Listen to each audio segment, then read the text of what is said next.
Not all hair transplants are created equal, and how you can spot high-quality hair transplant clinics in this confusing industry full of deceiving marketing, lack of transparency, and honest communication. And after being involved in this industry for almost 10 years and having had 3 hair transplants myself, I will share with you things that do matter and things that don't when it comes down to choosing the best clinic for you. And to make it absolutely clear, let's compare this to something that everybody understands. Watches. Some watches are handmade by master watchmakers, taking weeks to produce and then going through months of testing for accuracy, water resistance, and durability before leaving the factory, while other watches roll off a factory production line in seconds. Both tell the time, but the quality, precision, and how long they last are worlds apart. And the way hair transplants are being produced nowadays, it's working the same way. Hey, if you are new here, this is Let's Get Hair. My name is Matt. I had 3 hair transplants, and since 2017 I have helped more than 2,500 men in person navigate the tricky world of hair transplants and hair loss treatments. I also offer one-on-one consulting service where I help people choose the right clinic for their hair type, expectations, budget, even help you plan your hairline and avoid costly mistakes and pitfalls. Now, did you know that the demand after hair restoration doubled over the last 10 years as the global trends are showing? This naturally motivated many existing plastic surgeons or nurses to start practicing and offering hair restoration at their clinic or open a new clinic to do this. And they did all that to quickly meet that increasing demand from patients worldwide. But oftentimes, this means that clinics without experience or without being properly trained for hair restoration are now opening hair restoration clinics and starting to offer hair restoration. And this trend continues until today. So right now, I want to share with you the 4 factors that mainly contribute to the varying quality of hair restoration worldwide. Number 1, consultation quality. A perfectly executed hair transplant starts with a perfect plan. If you start looking across all of the different hair transplant clinics globally, you'll quickly realize that the average duration of a hair transplant consultation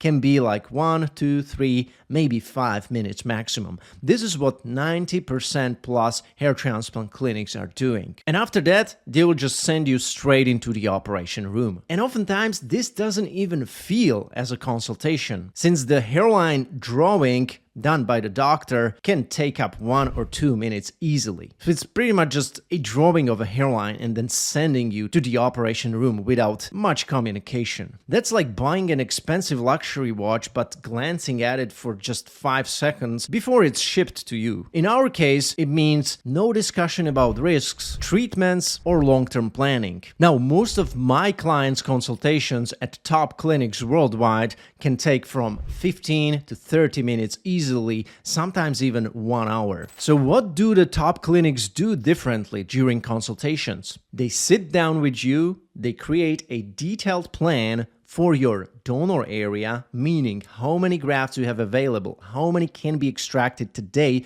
with respect to your hair loss progression, age, whether you are on treatments and which treatments, and how are you responding to those treatments. They're also going to create a plan of restoration, how many grafts should be allocated for covering the balding areas today, at what densities per square centimeter. They explain your hair loss pattern and how it can change over time because your hair loss is likely active, and they naturally talk a lot about the treatments like finasteride, like minoxidil, to not only protect your existing hair in the future and keep it resistant to hair loss, but also to protect your transplanted hair. That's like the master watchmaker carefully designing every single detail and every single gear before finally assembling the watch. And if you want to learn more about what to watch out for exactly during a hair transplant consultation, I will link 2 dedicated videos to that topic below, because I cannot stress how important a proper hair transplant consultation is. Factor number 2, graft survival rate. Whenever I think of bad clinics, I think of rushed and negligent work. Such fast work can create many mistakes during extraction, where the extraction is being done too quickly,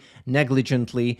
damaging the grafts. The same during the implantation, where the grafts are being mishandled due to fast work and not being allowed to pay attention to the details when implanting the grafts, but rather focusing on sheer speed. Now, what's the problem? Many of these grafts won't survive, especially if you are undergoing a mega session at such a high patient volume clinic. It's like a cheap factory where parts are rushed and quality checks are skipped. Now, elite clinics, on the other hand, they take their time. They carefully extract, store, and implant grafts so the survival rate of the grafts can be maximized and stay about 95% and higher. And this is also the reason why some of the top clinics actually offer 2-day surgeries, some of them even 3-day surgeries, during the cases when they're transplanting a higher number of grafts, instead of packing all that into a 1-day surgery. And just like in watchmaking, precision takes time. Sometimes the top clinics also like to simply not go over a certain threshold. Maybe it's 3,000 grafts, maybe it's 3,500 grafts, maybe it's 2,700 grafts, and they only do this amount maximum per session, no matter who you are,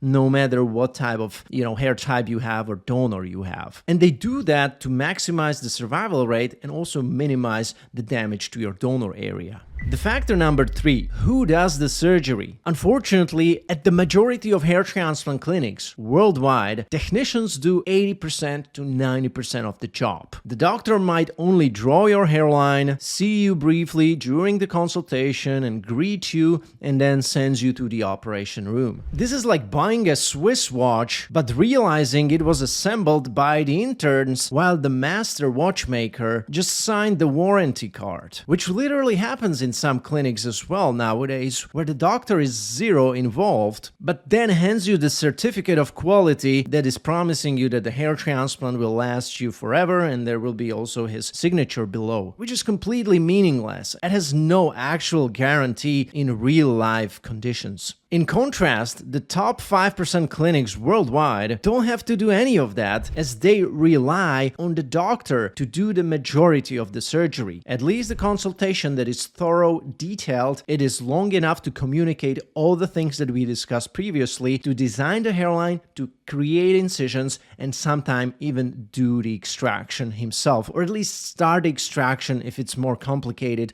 so the extractor technicians or experts at the extraction at his clinic will know how to proceed the best way without causing harm to the donor area and getting good grafts. And also, don't get distracted by the futuristic clinics with shiny equipment, robots, or any AI tools for maybe like hairline design that certainly have their use cases, but if the surgery has little to no doctor involvement whatsoever, all of these things are nothing but a distraction. But wait, Matt, the clinic looks super modern, it's looking super professional and feels very trusted. Well, it's like a great looking factory doesn't guarantee you that the product will be also great, right? The factor number 4, donor area mismanagement. With the rise of social media, we see young people who otherwise would have probably started with treatments to maybe regrow their hair and stabilize their hair loss because they see hair transplants, because they see how quickly they can get their hairline back. They don't care about the treatments and they want to jump into hair transplants straight away. And if the clinic is not ethical and mainly profit driven, they will accept such patients that otherwise should have been like non-candidates because they're too young.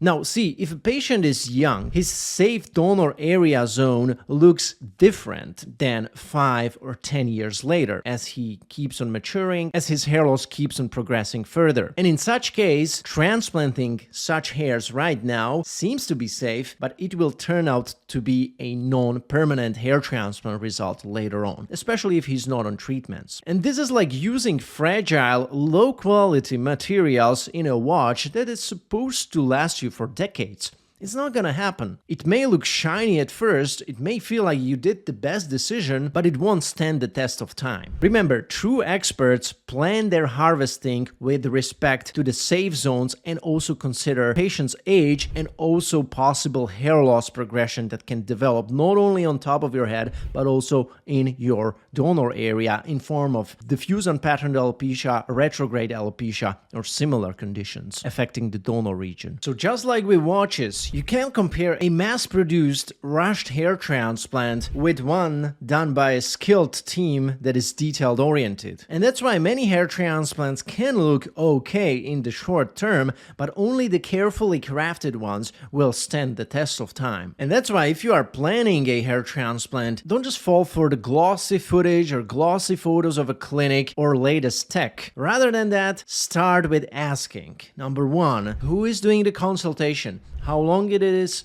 What will be discussed? So you kind of get how much detail they want to put into that. Because if they want to put a lot of time and details into the consultation, it's a sign that they want to make it right. And that's something that one really good doctor once told me. Number two, who is doing the surgery? Who is doing the extractions? Who is doing the incisions? And who is doing the implantation phase at your clinic? Are you also taking into consideration my active hair loss and giving me a plan for the future? Meaning that if you want to extract a certain number of grafts today, how many more will I have left and how many more will I likely need in the future if my hair loss will keep on progressing. And I also highly advise you to watch my must-watch hair transplant playlist that I'm gonna link below if you want to educate yourself more on this topic. And for all of you guys who want to work with me, save yourself stress, money and time trying to figure all of this out on your own and find the right clinic tailored to your hair type, expectation and budget, feel free to book an appointment with me. The link is also below and I will be happy to help you out in person, as I have already done to more than 2,500 clients of mine. And with that being said, thank you so much for watching and until next time.